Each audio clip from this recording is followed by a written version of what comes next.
We'd like to look at how to maximize ibadah and worship in these last 10 nights.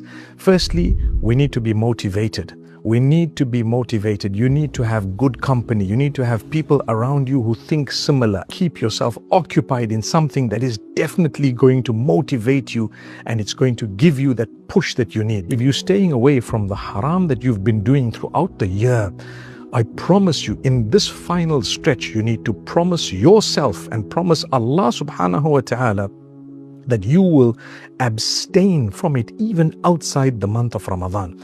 Give a charity every night. Read a portion of the Quran every night. Do some dhikr and remembrance of Allah every night.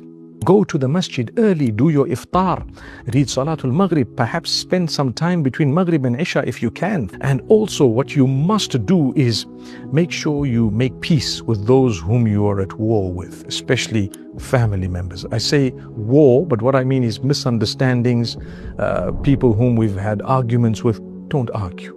Control yourself.